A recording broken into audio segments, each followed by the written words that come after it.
Rakuskah atau serakah? Rakuskah atau serakah?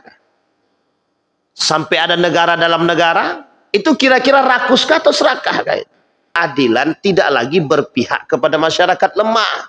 Keadilan berpihak pada orang-orang yang punya kekuasaan. Artinya apa? Mulai terjadi penyimpangan. Nah, penyimpangan ini yang paling berbahaya, penyimpangan keadilan. Keadilan hanya berpihak kepada mereka para penguasa, tapi tidak berpihak kepada rakyat biasa. Dan ini masalah. Dan poin pentingnya bagi kita adalah bagaimana kita bisa membangun formulasi baldatun thayyibatun wa rabbun ghafur. Yang pertama, jadikan Islam sebagai sandaran agama. Ala asyrafil anbiya'i wal mursalin wa ala alihi wa sahbihi ajma'in. Allahumma salli wa sallim wa barik ala hadzal nabiyyil karim. Allahumma salli ala Muhammad wa ala ali Muhammad fil alamin innaka Hamidum Majid.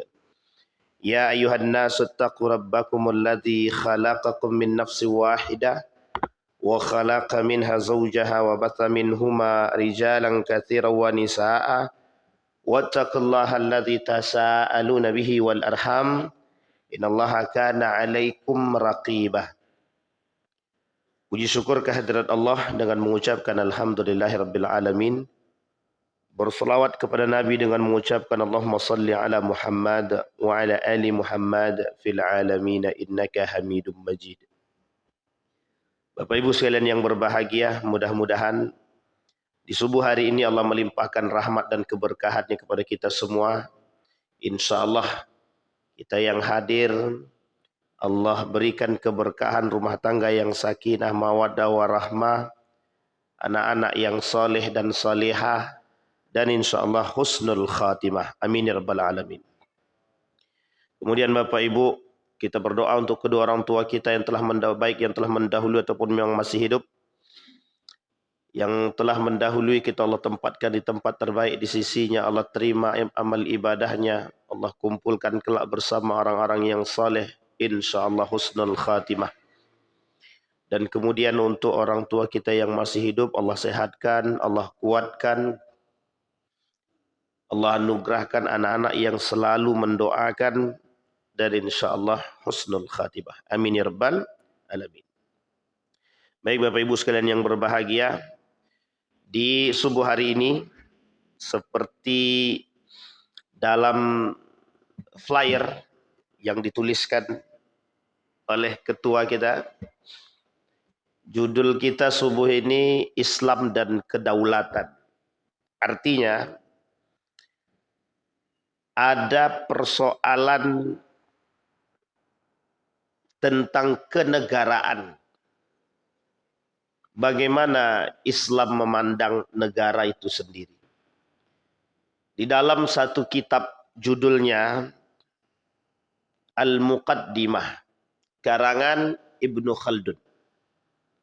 Yang kedua ada kitab namanya Ahkamus Sultan, karangan Al-Mawardi. Dua kitab ini berbicara tentang bagaimana tata negara yang memang Islam berbicara tentang itu. Kalau kita berbicara tentang Ibnu Khaldun, kita berbicara seorang pakar sosiologi. Kalau bahasa sederhananya bapak sosial.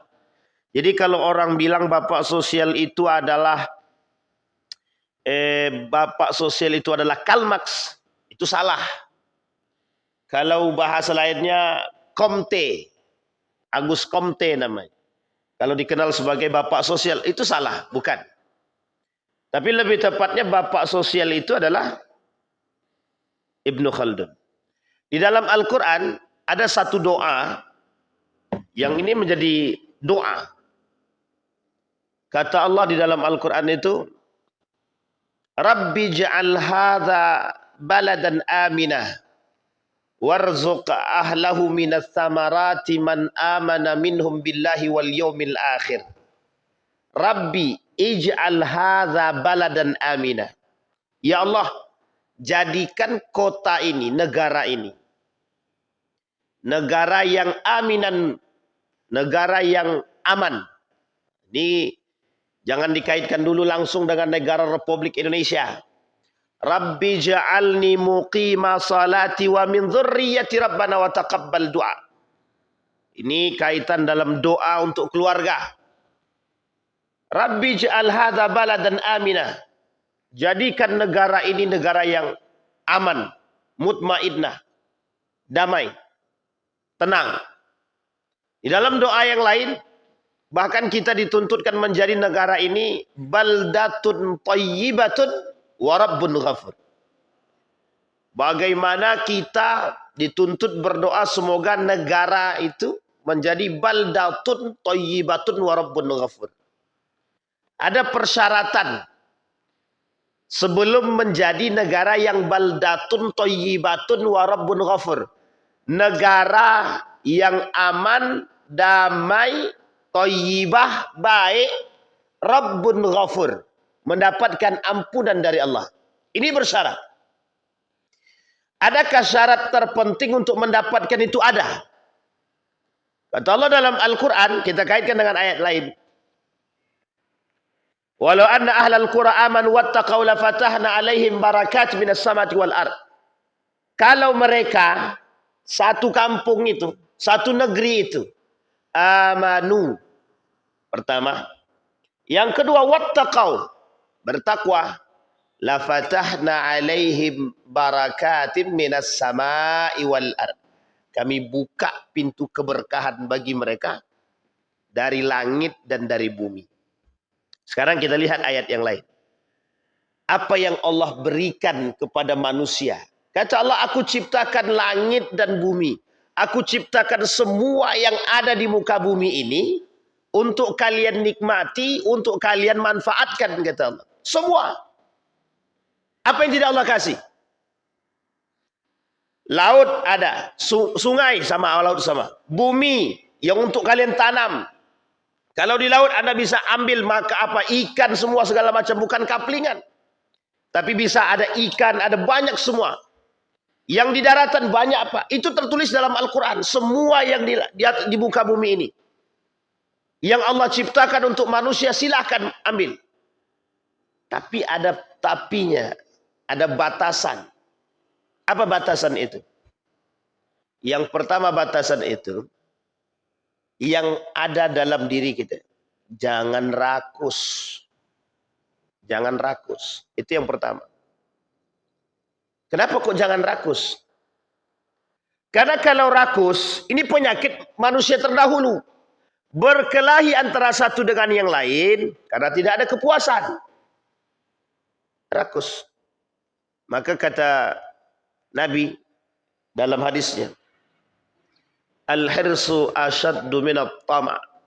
Keserakahan itu lebih parah daripada tamak itu sendiri. Dia ada tamak. Ada tamak, ada hirsun. Tamak itu berbahaya. Tapi hirsun asyaddu minat tama'. Hirsun, keserakahan itu jauh lebih berbahaya daripada ketamaan itu sendiri. Satu. Yang kedua, apakah Allah menciptakan bumi ini seisinya, contoh kelapa, sawit, dan lain sebagainya, hanya untuk satu orang? Tidak. Hanya untuk satu kelompok? Tidak. Allah tidak ciptakan itu untuk satu kelompok. Allah tidak ciptakan itu untuk satu orang. Tidak.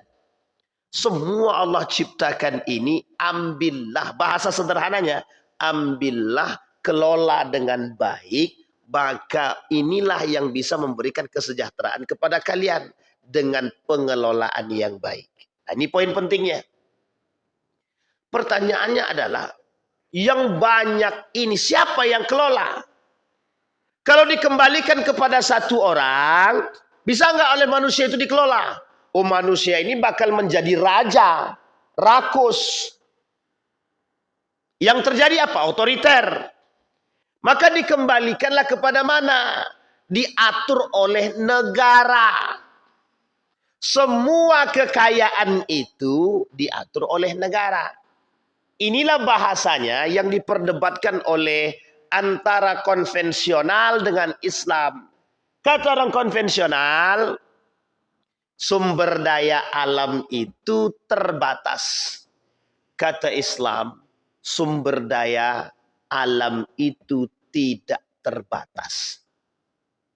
Kebutuhan manusia itu tidak terbatas. Yang terbatas itu apa? Yang terbatas itu apa? Manusia itu sendiri. Saya tanya kepada Bapak Ibu. Kalau kita tak bisa makan nasi, berarti makan apa kita? Makan apa? Jagung. Kalau kita tak bisa makan jagung. Orang tua zaman dulu saya masih ingat betul. Waktu saya masih kecil. Diajaknya, Wan, yuk bantu ibu. Bantu nenek. Apa, Nek? Ambil sagu. Jadi kita masih bisa makan sagu, belum makan nasi. Kalau sagu habis, sekarang sulit mencari sagu. Makan nasi, beras. Beras banyak macam. Tak bisa makan beras, sampai saya ke Turki. Di Turki makan beras pun, makan nasi pun tidak. Di Turki itu kami tak makan nasi, Pak. Sebagian tempat. Berapa hari itu kami tak makan nasi itu. Tak ketemu nasi. Tapi yang kita makan apa? Roti. Pakai telur. Telur didadar, makan pakai roti. Kebutuhan manusia itu tidak terbatas. Manusia bisa makan apa saja. Tapi manusia harus membatasi kebutuhan dia. Ketika manusia tidak membatasi kebutuhan dia, ketika manusia tidak membatasi nafsu dia, ya semua ingin mereka lahap, semua ingin mereka ambil. Inilah yang disebut menjadi pendorong kehausan, kerakusan dan keserakahan tadi. Kalau bahasa mereka, orang-orang barat itu, kebutuhan itu terbatas. Sumber daya alam terbatas. Dan sumber daya manusia juga terbatas. Sumber daya manusia tidak terbatas, sumber daya alam tidak terbatas.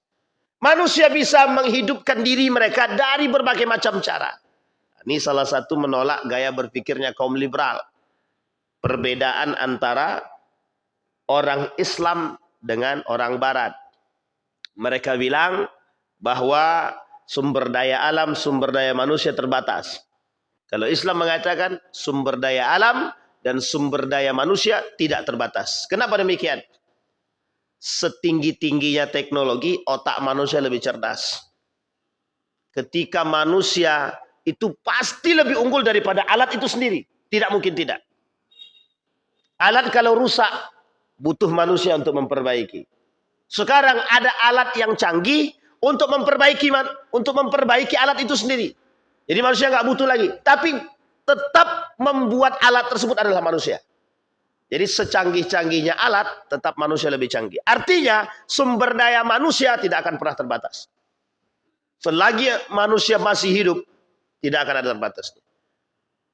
Tapi sumber daya alam bagaimana? Yang menjadi kebutuhan manusia tidak akan terbatas. Tidak ada minyak, banyak yang lain. Saudi Arabia. Kalau mereka sudah habis salah satu cara mereka untuk mengatasi persoalan minyak, mereka buat pariwisata. Pariwisata sekarang, salah satu alasan mereka buat adalah untuk mengganti minyak yang kelak bakal habis, kata mereka. Artinya apa? Sumber pendapatan mereka kelola yang bisa mereka kelola selain daripada minyak. Artinya manusia berpikir kreatif, muncul apa? Muncul pariwisata. Inilah yang ingin kita sampaikan. Betapa Islam itu memberikan sesuatu kepada manusia. Betapa Allah menciptakan sesuatu kepada manusia itu dengan segala hal tanpa ada batasan, tergantung manusia itu berpikir atau tidak. Persoalannya, dalam kondisi yang seperti ini, siapa yang membuat manusia itu hancur? Siapa yang membuat manusia itu rusak? Yang membuat manusia rusak, yang membuat manusia hancur adalah diri manusia itu sendiri. Inilah yang disebabkan oleh kerakusan dan keserakahan yang mengantarkan kehancuran bagi manusia itu sendiri. Kata Allah dalam Al-Quran, Zaharal fasad fil barri wal bahri bima kasabat aydin nas. Kehancuran yang terjadi pada diri manusia itu disebabkan ulah manusia itu sendiri. Ini poin penting. Maka kehancuran satu negeri Itu disebabkan oleh siapa? Oleh pula pemimpin itu sendiri. Rakyatnya sengsara. Oleh siapa? Siapa penyebabnya? Kerakusan para pemimpin. Apa yang dikatakan oleh Ibnu Khaldun? Salah satu penyebab kehancuran satu kaum adalah disebabkan karena angkuhnya pemimpin. Salah satu kehancuran satu kaum adalah disebabkan kemegah-megahannya para pemimpin, pejabat, orang-orang besar. Ini penyebab apa? Kehancuran satu negeri. Kalau bahasanya Umar bin Khattab itu, negara kalau sudah terus-terusan ngambil pajak dari rakyat, itu tandanya negara tersebut mau hancur. Itu bahasanya. Bahasa daripada Umar bin Khattab. Kemarin Bapak Ibu dalam Rakornas Majelis Ulama Indonesia, salah satu tema yang diusung itu adalah oleh Majelis Ulama Indonesia itu, Majelis Ulama Indonesia ingin memprioritaskan fatwa tentang persoalan-persoalan kontemporer yang ada di negara Republik Indonesia. Salah satu di antaranya ingin mengeluarkan fatwa haram mengambil pajak dari rakyat miskin. Ini kira-kira setuju nggak Bapak Ibu nih? Setuju ya? Semua orang komentar di bawah itu ketika ada usung tema tersebut, apa kata mereka? Itu yang harus dilakukan oleh Majelis Ulama sekarang. Artinya apa? Dari hal tersebut Bapak Ibu, kita melihat bahwa Majelis Ulama Indonesia hari ini mencoba untuk turun gunung mengatasi persoalan yang kontemporer yang hari ini itu persoalan timbul di negara ini. Artinya apa? Majelis Ulama, orang yang mengerti agama tidak lagi bisa dipisahkan daripada agama, tidak bisa lagi dipisahkan daripada kenegaraan. Tidak bisa, Pak. Salah satu tujuan kaum-kaum orientalis itu, orang-orang sekuler itu, bagaimana caranya memisahkan agama dari negara itu sendiri. Kalau kita rujuk kepada konsep baldatun thayyibatun wa rabbun ghafur, apa yang mencakup daripada baldatun thayyibatun wa rabbun ghafur tersebut? Satu, rakyatnya makmur, sejahtera. Sekarang pertanyaannya, bagaimana rakyatnya sejahtera?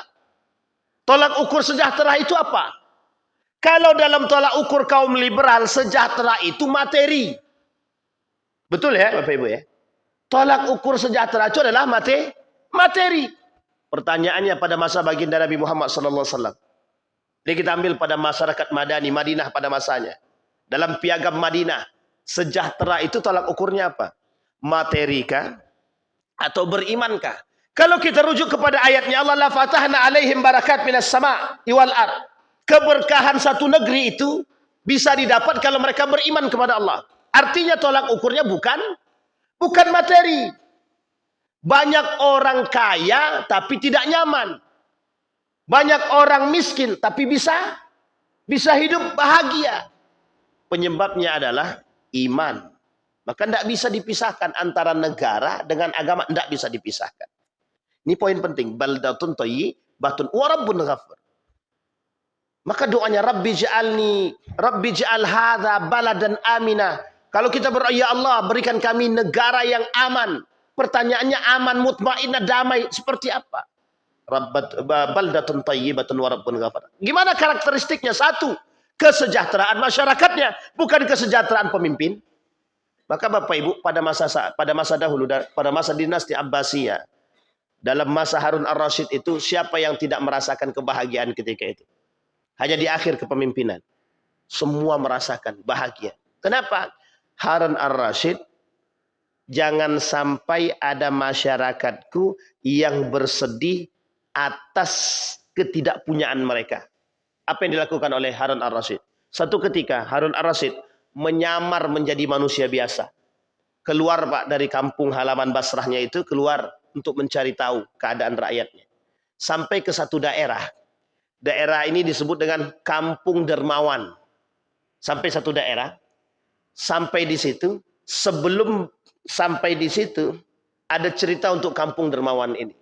Kampung Dermawan ini, siapapun yang datang musafir di kampung ini, siapapun yang datang, dikasih makan, dikasih duit, dikasih tempat tinggal. Untuk tinggal di situ. Gratis. Setiap orang yang datang ke kampung ini merasa bahagia. Apa bahagianya? Orang semua rajin bersedekah.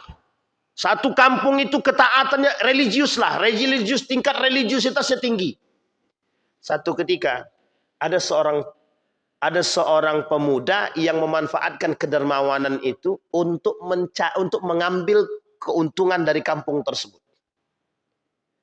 Pemuda ini jaraknya tidak terlalu jauh, tidak terlalu dekat dari kampung tersebut, menyamar menjadi seorang pengemis. Padahal pemuda ini punya rumah, punya kendaraan, tapi mengemis. Dia mengemis, pura-pura mengemis, pura-pura menjadi orang miskin. Pergilah dia ke kampung ini, Pak. Ketika sampai di kampung itu, dia mengemis, Pak. Banyak dia dapat, Pak. Makanan, minuman, dan kemudian emas dibawa pulang. Hari ini apa dia kata? Kalau begini, saya bisa kaya nih. Dimanfaatkan pada hari kedua, ketiga, keempat, sama seperti itu. Dia mengemis, Pak. Pura-pura miskin. Satu ketika, dia, pemuda tersebut, pengemis ini, balik. Tak sengaja oleh orang kampung dermawan ini, salah satu di antara orang kampung dermawan ini, ada yang melihat, karena dia mengembala, melihat pemuda ini balik keluar dari kampung dermawan. Ketika sampai di tempat dan dia masuk ke dalam rumah, rumah itu megah, cantik, Pak. Dilihat oleh pemuda yang pengembara tadi. Setelah dilihat oleh pengembara tadi, kok rumah ini bagus? Bukankah itu pemuda itu adalah pengemis? Ketika balik, keluar lagi pemuda tadi, berubah pakaian dari seorang pengemis yang tadi masuk ke dalam rumah, keluar rumah pakai pakaian, mohon maaf, pakaian terhormat. Yang pakaian itu tidak mungkin, tidak murah lah. Pakaiannya terhormat. Sebab seorang yang berada lah. Kaget pemuda tersebut. Dicari tahu. Ternyata rumah tersebut rumah dia. Ternyata tempat tersebut adalah tempat dia punya kendaraan. Megah, dia orang kaya. Orang kaya, Pak. Ternyata pemuda tersebut pura-pura miskin hanya untuk menambil keuntungan dari kampung dermawan tersebut. Oleh pemuda ini disampaikan, Pak. Di satu kampung itu disampaikan. Satu ketika, Bapak Ibu sekalian yang berbahagia, Harun ar-Rasyid keluar dari rumahnya, menyamar jadi manusia biasa. Sampai menjadi manusia biasa, dia datang ke satu kampung yang disebut dermawan itu. Ketika sampai di situ, Harun ar-Rasyid dikasih makan, dikasih tempat tinggal. Tidak ada yang mengenal, Pak. Karena waktu itu tidak ada HP untuk mengetahui wajah para pemimpin, itu tidak tahu, Pak. Wajar kalau Umar bin Khattab pergi ke perbatasan Madinah, orang tidak kenal kalau dia Amirul Mukminin. Tidak tahu, Pak. Karena waktu itu tidak ada HP. Orang tidak tahu siapa pemimpinnya, Pak. Sehingga apa yang terjadi, Bapak Ibu sekalian yang berbahagia? Ketika Harun ar-Rasyid diberikan makanan, diberikan minuman, tempat tinggal. Bahagia, Pak. Bahagia hati. Kemudian Harun ar-Rasyid bilang kepada orang pemuka tokoh kampung tersebut. Tadi sebelum saya singgah ke sini, kata, saya singgah ke satu kampung. Di kampung itu saya singgah di dekat satu rumah. Kebetulan saya jatuh di situ. Kelaparan di situ. Saya datang ke rumah tersebut, saya ketok pintu. Ternyata rumah ini adalah rumah pengemis yang pura-pura miskin tadi. Yang pura-pura miskin tadi. Sampai di situ, apa kata Harun ar-Rasyid? Dia minta bantuan. Minta makan, paling tidak dikasih minum. Hanya untuk menghilangkan dahaga. Tidak dikasih. Apa kata pengemis tadi? Badan kau sehat, kau minta-minta, tidak ada tempat bagimu. Diusir, Pak. Harun ar-Rasyid ini diusir. Dia nggak tahu kalau ini adalah pemimpin. Kalau tahu kira-kira dia apa itu? Ini poin penting, Pak. Singkat cerita. Diceritakanlah. Disampaikan apa kata masyarakat yang di kampung dermawan tadi. Oh, itu dia orang yang selama ini melakukan pura-pura miskin dan mengemis di tempat kami. Katanya.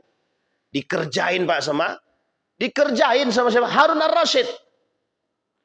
Dipanggil sama Harun ar-Rasyid. Semua satu kampung itu, orang-orang masyarakat itu diberi emas sama Harun ar-Rasyid. Kampung dermawan tadi. Sebenarnya nggak butuh mereka, tapi untuk mengelabui pemuda ini.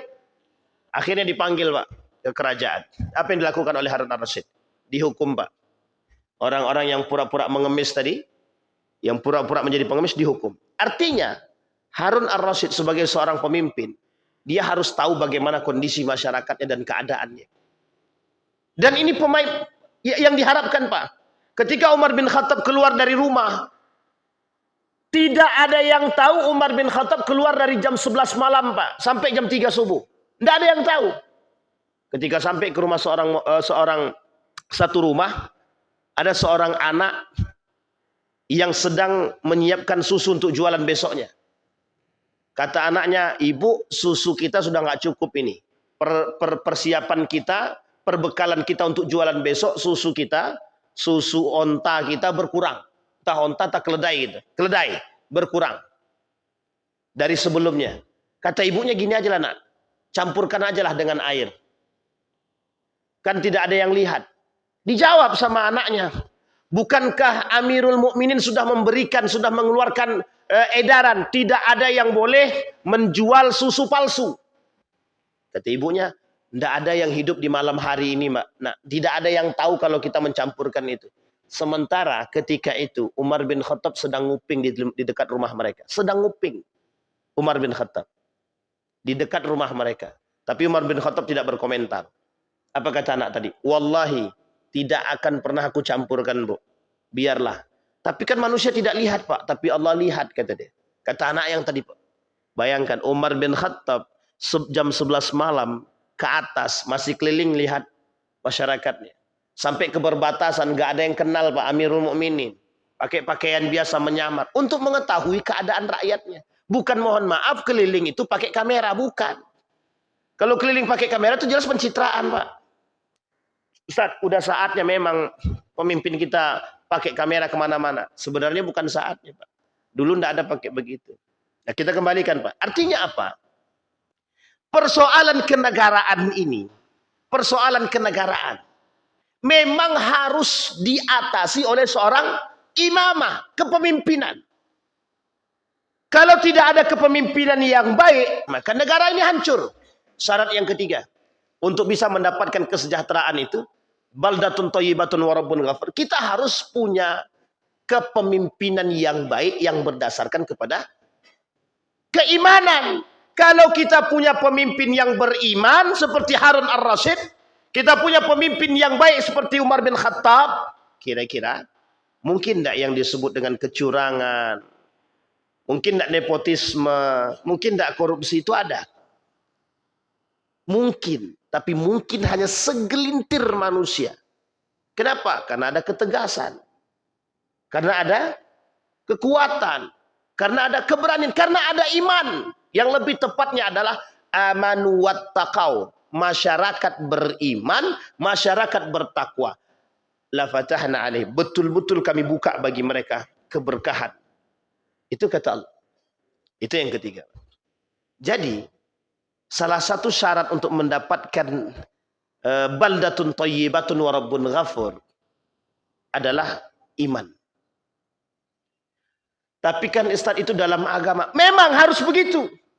Apakah Nabi Muhammad tidak mengerti tata negara? Kalau Nabi Muhammad tidak mengerti tata negara, mengapa dia diangkat menjadi pemimpin? Pada masa itu kan ruang lingkupnya kecil, Ustaz. Hanya Madinah saja. Pada saat itu, untuk memulai itu saja begitu berat karena musuhnya kiri dan kanan. Bahkan ketika itu, musuhnya lebih dahsyat. Jadi jangan kira manusia sekarang lebih berat menghadapi daripada Nabi Muhammad. Tidak. Lebih berat memulai daripada mengakhiri, Pak. Sekarang ini manusia cuma tinggal menikmati aja. Tinggal menikmati. Pada masa Nabi tidak. Tidak punya kekuasaan, tidak punya ekonomi. Tapi apa yang dibangun oleh Nabi? Nabi sampai di Madinah. Yang pertama sekali yang dilakukan oleh Nabi, Nabi buat mereka betul-betul beriman kepada Allah. Nabi satukan mereka. Kemudian apa yang dilakukan oleh Nabi? Nabi berikan kepada mereka kekuatan untuk membangun kekuatan ekonomi. Bagaimana caranya? Berdagang, Pak. Tijarah. Selain daripada tijarah, apa yang dilakukan? Mengamalkan apa yang dikatakan oleh Allah dalam Al-Quran. Memanfaatkan sumber daya alam. Nah, sekarang pertanyaan kita adalah, negara Republik Indonesia ini, sumber daya alamnya bagaimana? Banyak, Pak, melimpah ruah. Siapa yang mengelola? Kalau Freeport, siapa yang kelola? Nikel, siapa yang kelola? Semua ini dikembalikan, Pak. Dikembalikan. Ustaz, itu kan ada pada masa dahulu penjajahan ABC dan itu bagian belakang. Sekarang yang penting bagi seorang pemimpin hari ini adalah Ketika seorang pemimpin bisa menyatukan umatnya dalam frame, dalam kacamata agama, baik. Itu yang kemudian yang harus kita tolak, menjadi tolak ukur kita. Pemimpin yang beriman, pemimpin yang mengerti agama, mesti tidak akan mungkin membuat rakyatnya sejahtera. Itu tidak mungkin, Pak. Tidak akan mungkin. Apalagi harus menggadaikan negara, itu tidak mungkin, Pak. Sangat tidak mungkin sekali. Kenapa? Karena dia bagian daripada itu. Pernahkah ini terjadi? Pernah, Pak. Pada masa dahulu, kita ambil contoh. Ketika revolusi Arab, ini mohon maaf, Pak. Mohon maaf kita. Negara-negara Arab dulu menggadaikan negara mereka demi kepentingan kelompok. Pertanyaannya ketika itu bagaimana model kepemimpinan mereka? Mereka kerajaan. Sistemnya kekerajaan, dinasti. Itu dulu, Pak. Sampai hari ini.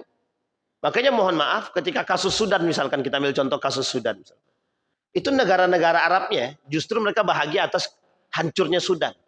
Padahal sama-sama Muslim. Sama-sama Muslim. Sebagian negara Arab yang ikut campur dalam urusan ini berasa bahagia, Pak. Pertanyaannya apa masalah mereka? Imankah atau apakah? Ada unsur, ada kelompok di belakang mereka yang kemudian sengaja membenturkan mereka. Apa sebab? Sebabnya satu saja, Pak. Sumber daya alam. Kita ambil contoh yang lain. Iran. Pertikaian Iran. Itu disebabkan sumber daya alam. Yang membuat Saudi hari ini begitu megah. Apa sebab? Sumber daya alam. Yang membuatkan Dubai seperti ini. Sumber daya alam. Semua, Pak, sumber daya alam. Pertanyaannya, apakah Eropa punya sumber daya alam? Tidak. Semua sumber itu ada di negara Arab. Mulai dari minyak itu, emas itu. Kita ambil contoh negara Republik Indonesia. Dulu kita ini punya emas. Duit kita saja, uang kertas kita saja, dulu backupnya emas. Setelah emas habis, dikikis, ganti perak. Perak pun habis, diganti timah. Berubah duit koinnya. Yang tadinya 1995 terakhir, itu pakai masih ada campuran emasnya, berubah menjadi perak. Dari perak berubah menjadi yang sekarang. Mana duitnya? Nggak bawa pula lagi. Duit ada. Kita ambil contoh ya Pak Ibu ya. Tidak ada lagi backupan, Pak. Tidak ada lagi. Jadi kalau uang kita nih sekarang rusak, ya rusak habis. Selesai. 500 rupiah. Dulu, masih Bapak Ibu masih ingat kan? 1990, ada tanggalnya di belakang, ada tahunnya besar. 1995. Bisa buat apa?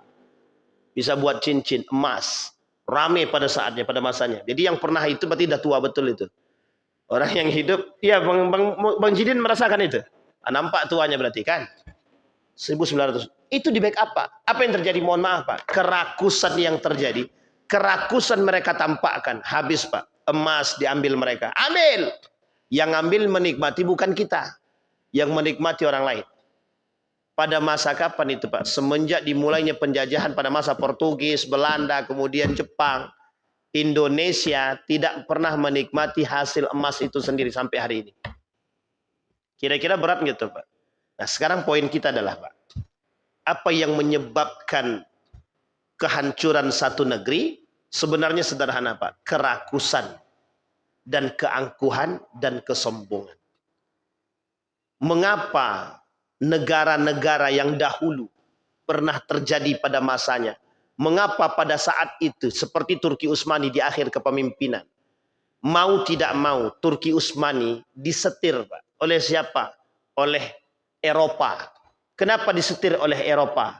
Karena mohon maaf, ketika itu Turki Utsmani punya hutang yang melimpah dan tidak bisa mengatasi hutang tersebut. Kenapa, Pak? Karena kepemimpinannya, karena masyarakatnya, karena kerajaannya, orang-orang di atas sudah menikmati. Apa yang mereka nikmati? Mohon maaf, Pak. Ini pada masanya Turki Utsmani. Pada masa itu yang di atas ini sudah merasakan nikmatnya, kemegahan nikmatnya semua. Tapi mereka lupa. Yang mereka nikmati hasil daripada apa yang mereka miliki. Hasil bumi mereka yang dinikmati oleh kaum Eropa yang diberikan kepada mereka. Apa yang terjadi, Pak? Turki Utsmani runtuh, Pak. Dikuasai oleh negara asing pada saatnya. Runtuh Turki Utsmani dalam perang dunia yang pertama Turki Utsmani tidak berkutik, Inggris merajalela, apa yang terjadi? Dampaknya bukan hanya pada Turki Utsmani, Pak. Dampaknya kepada Islam menyeluruh, Pak. Apa yang terjadi? Islam semua mereka rubah, Pak. Kacamata mereka rubah. Yang tadinya berbau agama mereka hilangkan. Bukan hanya hilang Turki Utsmani, bukan hanya hilang, semua mereka hilangin, Pak. Ini poin penting, Pak, yang harus kita menjadikan perhatian bagi kita. Bahwa tujuan mereka bukan hanya sekedar ekonomi, tapi lebih daripada itu. Semua mereka ambil. Termasuk urusan agama pun akan mereka habisi. Tapi tujuan mereka adalah ekonomi. Setelah ekonomi, semua.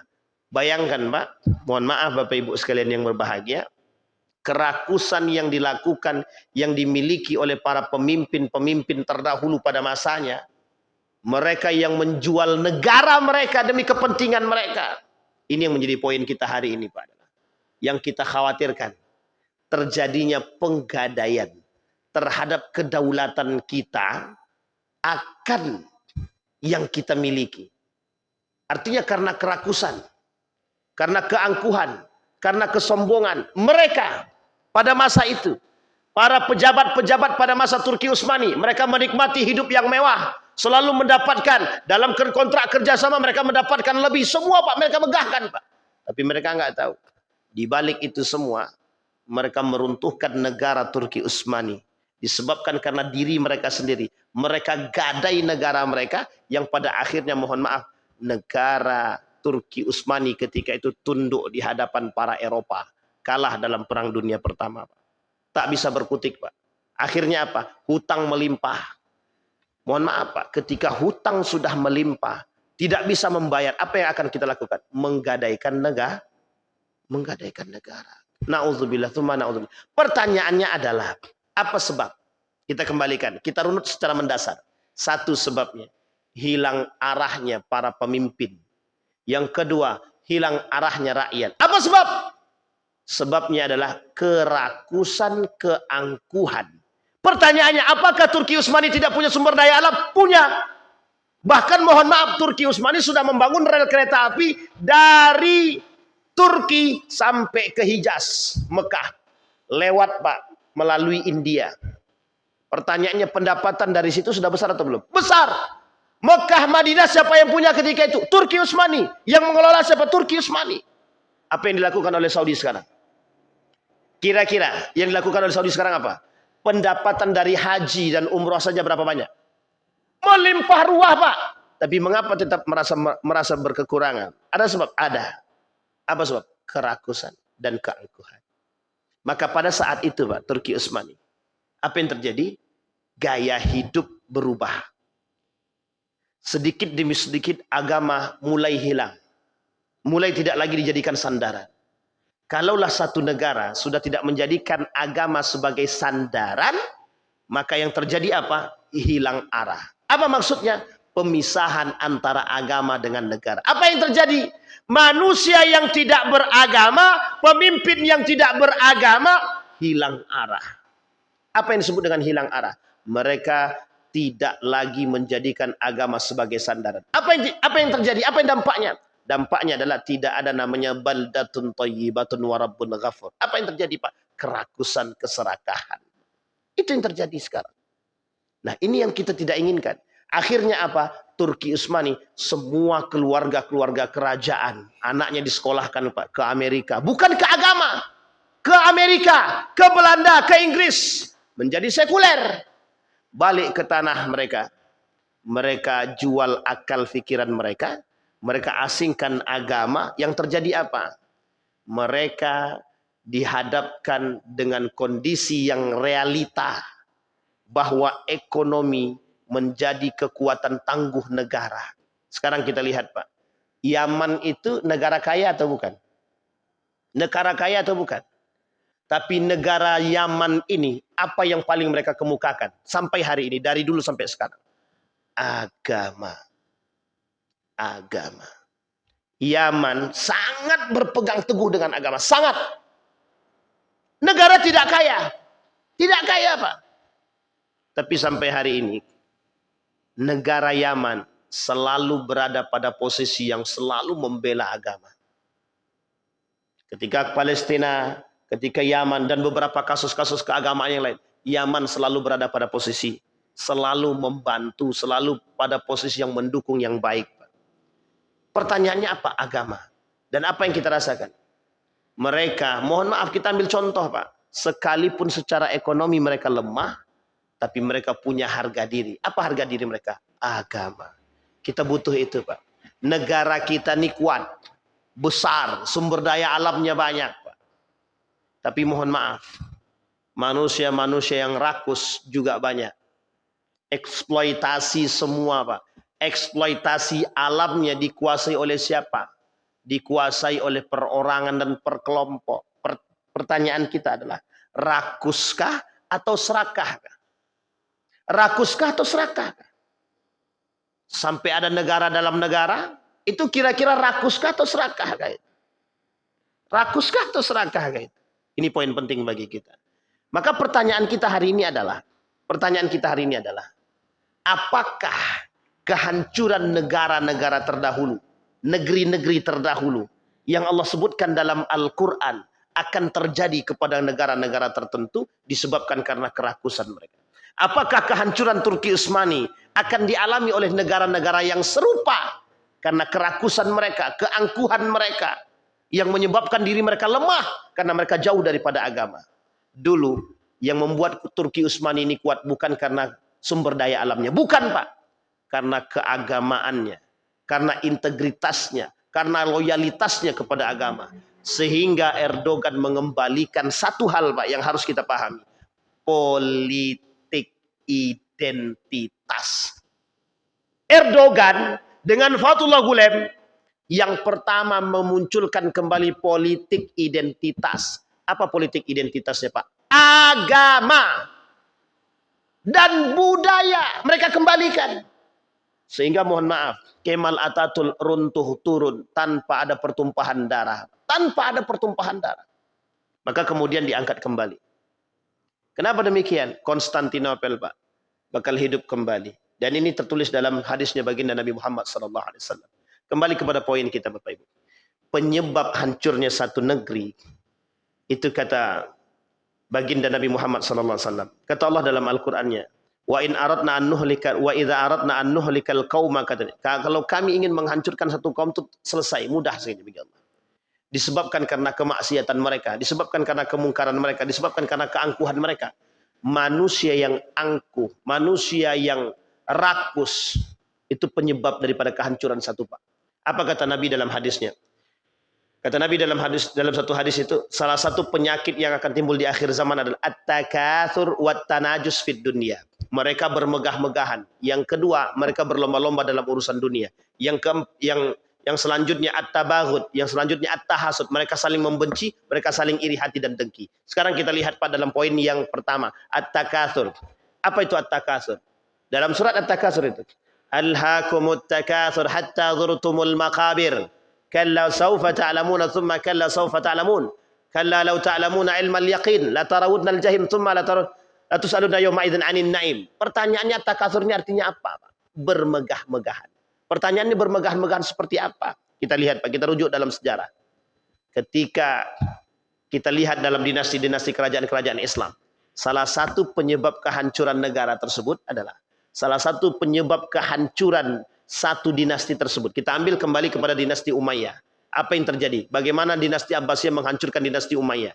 Satu penyebabnya, sudah ketika itu masyarakat, pemimpin dan para pejabat-pejabat yang ada di dinasti Umayyah, mereka sudah mulai memegah-megahkan diri mereka. Bangunan mereka tinggikan, rumah mereka megah, istana mereka megah, tapi mereka nggak tahu rakyat mereka dalam keadaan sengsara. Nggak tahu. Bukan tidak tahu, tidak mau tahu. Dinasti Abbasiyah sama. Ketika di akhir kepemimpinan dinasti Abbasiyah, bermegah-megahan. Pertanyaannya adalah, dinasti Umayyah di akhir kepemimpinan, jauh tak mereka dari agama? Jauh. Apakah para ulama masih hidup? Masih. Tapi mengapa? Karena mereka tidak berdaya. Karena para pejabat, para pemimpin, para umara lebih haus kekuasaan, lebih haus dengan harta dan dunia. Yang kedua, dinasti Abbasiyah sama. Dinasti Abbasiyah sebab keruntuhannya salah satunya adalah cinta terhadap dunia. Bagaimana dengan Andalusia? Sama. Cinta terhadap dunia. Kita kembalikan kepada sejarah. Sejarah kita ada. Kita punya sejarah. Islam boleh melirik kepada sejarah. Sekarang pertanyaannya kita kembalikan kepada poin yang Allah katakan dalam Al-Quran. Allah ciptakan langit dan bumi ini untuk kalian kelola. Biar masyarakat ini bisa hidup sejahtera. Pertanyaannya adalah dengan apa? Dengan keadilan. Ini poin pentingnya, Pak. Jadi Allah kasih sumber daya alam dikelola oleh pemerintah. Tujuannya untuk apa? Tujuannya untuk apa? Tujuannya untuk kesejahteraan, kata Allah. Pertanyaannya bagaimana biar sejahtera? Bagaimana mengelola biar bisa sejahtera? Harus mengelola dengan keadilan. Maka dalam istilah kedaulatan itu ada kedaulatan rakyat, kedaulatan negara. Bisa dipahami ya Pak ya, kedaulatan hukum.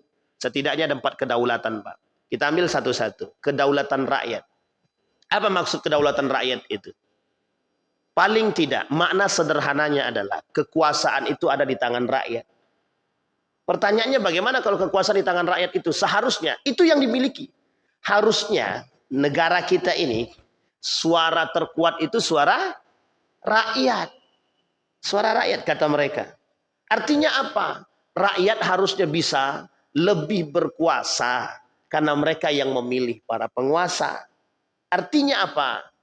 Artinya ketika rakyat memilih seorang pemimpin, berarti rakyat menginginkan kesejahteraan dari tangan para pemimpin-pemimpin yang dipilih dengan cara manajemen keadilan. Kita ambil contoh yang lain. Persoalan kedaulatan hukum misalkan. Harusnya ada unsur keadilan yang tidak boleh kita lupakan.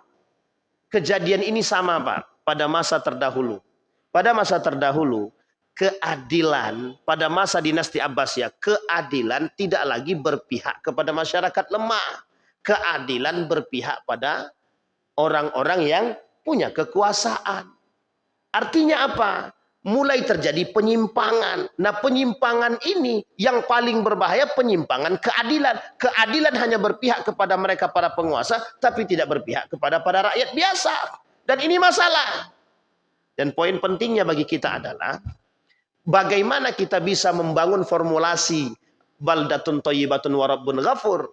Yang pertama, jadikan Islam sebagai sandaran agama. Yang kedua, kembalikan nilai-nilai agama, berpegang teguh kepada nilai-nilai agama.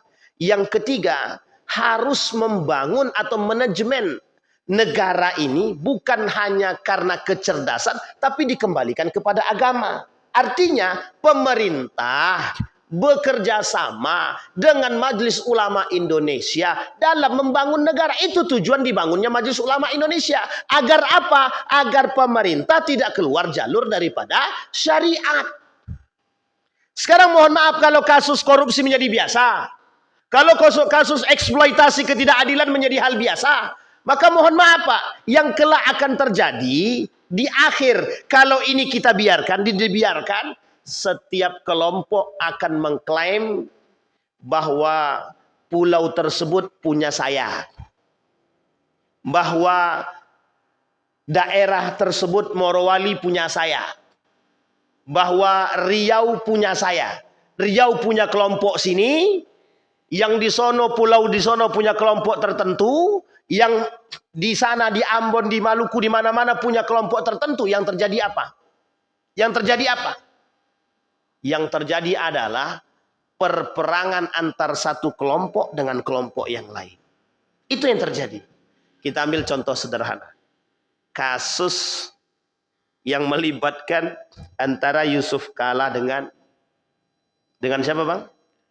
Lipo. Ini kasus ini. Perebutan kekuasaan dan lahan. Perebutan kekuasaan. Lahan. Coba. Kita masyarakat hanya bisa menonton, Pak. Kita masyarakat hanya bisa menonton. Mereka yang kelak terjadi di akhir adalah kerakusan dan keserakahan yang dibangun oleh manusia. Kelak inilah yang menyebabkan kehancuran kita. Pertanyaan kita adalah, bagaimana sikap kita seorang muslim. Satu, sikap kita, Pak.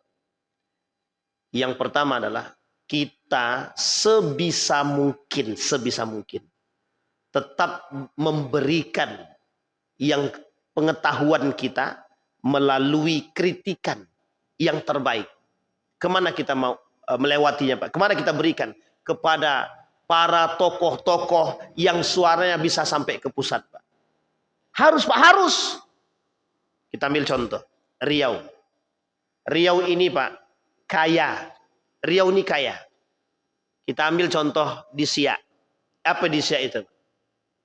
Di Siak itu apa? Sumber daya alamnya apa? Apa Bang Didi sumber daya alam di Siak itu? Gas, Pak. Siapa yang punya? Yang punya tempatnya Riau. Yang menguasai siapa? Yang diberikan ke kita berapa? Ini kan menjadi poin kita, Pak. Yang diberikan ke kita berapa? Itu kan menjadi poin bagi kita. Artinya adalah sumber daya alam ini sedikit saja diberikan kepada kita, maka akan bisa merubah. Pertanyaannya adalah dieksploitasi di sini, dibawa ke sana, dikembalikan ke sini hanya segelintir dari sekian. Ya ini mohon maaf Bapak Ibu sekalian yang berbahagia, mohon maaf. Sumber daya alam kalau dikelola dengan cara yang baik, tapi wajib harus ada keadilan. Karena dasarnya iqsid, adil. Kalau tidak ada keadilan, selesai. Makanya kata para ulama, salah satu sandaran kesejahteraan itu adalah keadilan. Pemimpin kalau tidak bisa adil, selesai. Istilah kata, ada seorang suami punya istri dua. Maka apa ya salah satu syarat? Tidak usah senyum, Bang. Kalau tidak sanggup, tidak usah. Jadi seorang suami punya istri dua. Kira-kira bagaimana cara dia manajemen istri yang dua ini? Dua baru nih, bukan banyak nih, dua coba. Apa yang paling penting disampaikan oleh Al-Quran? Dalam Al-Quran itu apa yang paling penting menjadi poin utamanya? Adil. Salah satu sandaran keimanan itu adalah adil. Poin keimanan itu adalah adil. Pertanyaannya, bisa nggak diadil di antara dua ini? Saya tanya Bapak Ibu, bisa enggak seorang laki-laki adil di antara kedua ini? Dan mungkin enggak ada terjadinya ketidakadilan itu? Sangat mungkin sekali. Pertanyaannya adalah, apakah dia tidak tahu bahwa mungkin satu saat nanti dia bakal tidak adil? Tahu, Pak. Hanya saja perlu ada manajemen yang baik agar tidak terjadi kecemburuan sosial antara satu dengan yang lain. Itu yang harus dilakukan. Makanya Pak, mohon maaf, sandaran kata para ulama, adil. Kalau pemimpin bisa menegakkan keadilan, kalau pemimpin tidak takut dengan manusia, kalau pemimpin hanya takut kepada Allah, kira-kira adil nggak tuh? Adil nggak Pak? Kalau pemimpinnya takut sama Allah. Kalau pemimpin takut kepada Allah dan berani mengambil agama sebagai sandaran, kira-kira keadilan itu ada atau tidak? Ada. Jangankan negara dalam negara, korupsi saja dibasmi, hukum aja berlaku. Itu kalau seandainya adanya keadilan. Mungkin tidak akan menggadaikan kedaulatan. Jangankan menggadaikan kedaulatan, para pelaku kriminal saja bisa diadili kalau dikembalikan kepada tujuan utama, adil, menciptakan keadilan. Pertanyaannya adalah, bagaimana menciptakan keadilan itu? Dikembalikan kepada pemimpin yang mengerti agama. Yang kedua, tidak sombong dan angkuh. Itu yang dimiliki oleh Umar bin Khattab. Umar bin Khattab pemimpin, Pak. Pemimpin. Tapi ketika bertanya soal agama, Umar bin Khattab panggil Ali bin Abi Thalib. Ali, tolong bantu aku jawab pertanyaan orang ini. Aku tidak ngerti. Tapi kalau urusan gelut, cuma 3 orang, kurang. Kata dia. Sampai Umar bin Khattab datang, bilang begini sama para pendeta itu. Kalian datang berapa orang? Bertiga. Mau ngapain? Mau nanya tentang Islam. Oleh Umar bin Khattab, ya silakan tanya. Diberikan pertanyaan Pak. Diberikan pertanyaan kepada Umar bin Khattab. Dijawab sama Umar bin Khattab. Kalau urusan beginian, ini ada yang ahli. Gitu. bukan saya. Dipanggil Pak Ali bin Abi Thalib. Tapi kalau urusan gelut, kalian ini cuma 3 orang, kurang kata dia. Ditantangnya Pak, kalau cuma 3 orang kurang kata dia. Tapi kalau kalian rame-rame, ayo, itu kalau gelut. Tapi kalau tanya agama, ada yang lebih ahli. Dipanggil Ali bin Abi Thalib Pak. Selesai sama Ali, nggak sampai 10 menit selesai pertanyaannya Pak. Dijawab sama Ali. Masuk Islam nih orang bertiga nih. Artinya Pak, pemerintah pasti punya kekurangan kan? Punya Pak. Pejabat, pemimpin pasti punya kurangnya Pak. Artinya kalau pejabat kalau pemimpin mau menurunkan egonya, mereka selalu bekerja sama. Ini komunikasi Pak. Tercipta Pak, sangat tercipta sekali. Ini yang dipentingkan Pak. Sehingga mohon maaf ketika Umar bin Khattab ingin mengeksekusi sesuatu yang dikembalikan kepada agama, yang selalu dipanggil siapa? Ali bin Abi Thalib. Apakah Umar bin Khattab ketika Umar bin Khattab menjadi panglima, bukan panglima perang, menjadi anggota dalam berperang. Salah satu pemimpinnya adalah anak muda. Apa kata Abu Bakar Siddiq? Kata Abu Bakar kepada pemuda tersebut yang dipilih, saya lupa namanya, yang dipilih oleh Abu Bakar. Kata Abu Bakar kepada pemuda tersebut, Anda hari ini menjadi pemimpin panglima perang. Abu Bakar seorang khalifah, Nabi sudah wafat, seorang khalifah. Abu Bakar jalan kaki, panglima perang tadi disuruh naik kuda Pak. Disuruh naik kuda. Kata pemuda tadi, ya ndak enak Pak, ndak enak khalifah, saya turun saja. Ndak usah, engkau hari ini pemimpin kami. Bayangkan Pak, seorang Abu Bakar, seorang khalifah, jalan di tanah demi menghormati seorang pemimpin panglima perang yang dia pilih sendiri. Artinya Bapak Ibu sekalian yang berbahagia, di sini konteksnya adalah ego, kesombongan, keangkuhan yang diturunkan. Turunkan ego, bangun kerjasama yang baik.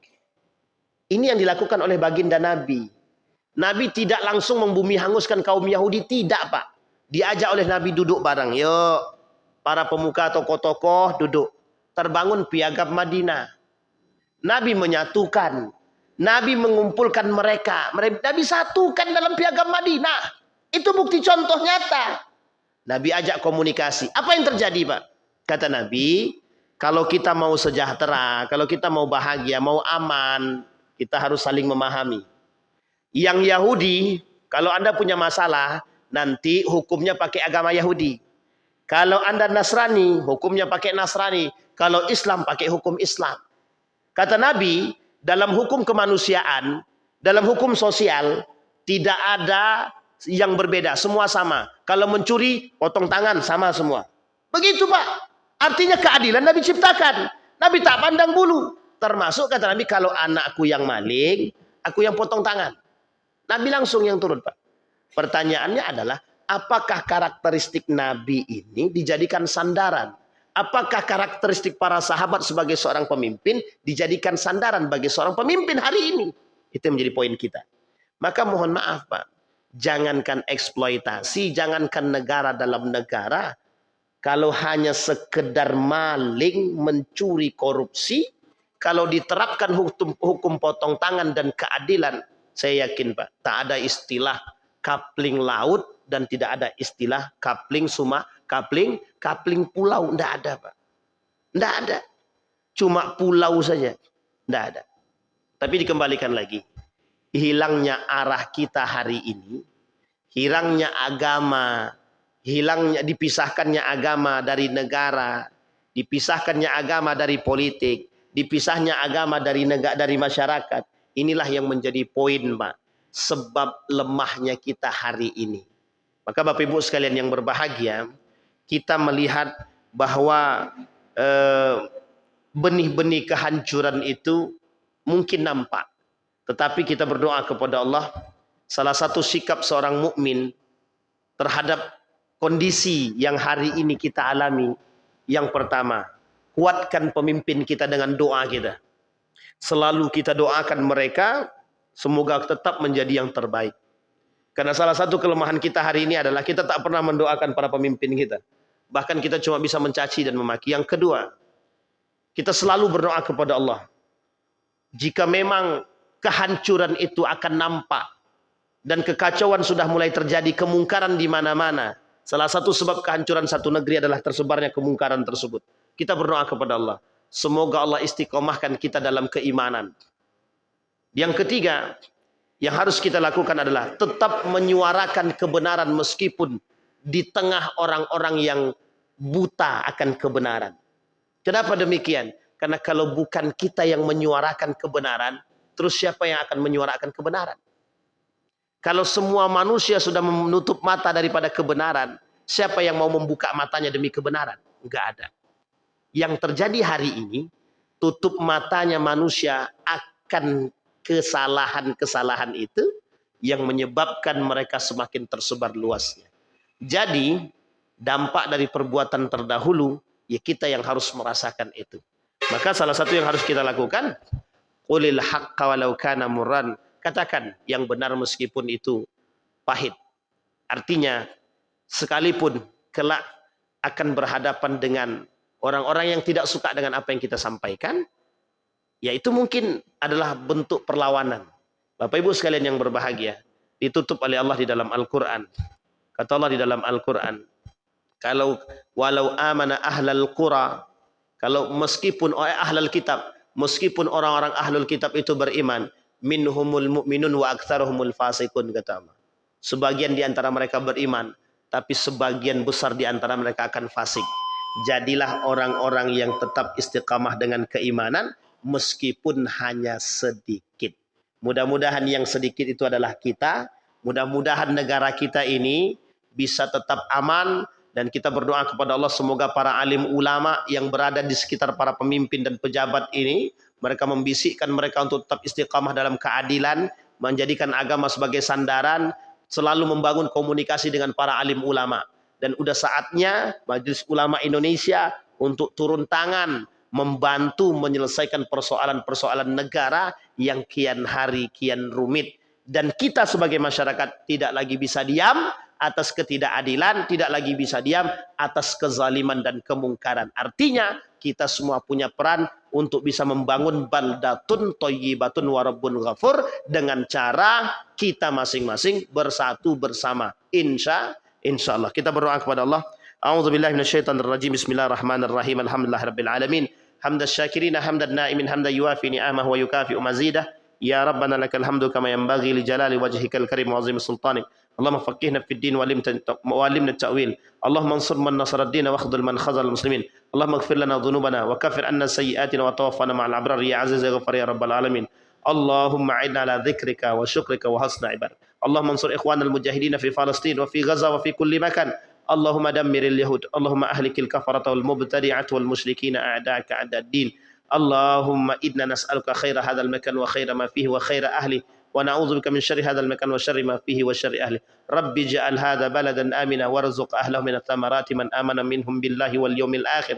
Allahumma rzuqna imaman 'adilah. Allahumma rzuqna imaman 'adilah ya rabbana atina fid dunya hasanah wa fil akhirati hasanah wa qina adzabannar walhamdulillahi rabbil alamin. Assalamualaikum warahmatullahi wabarakatuh.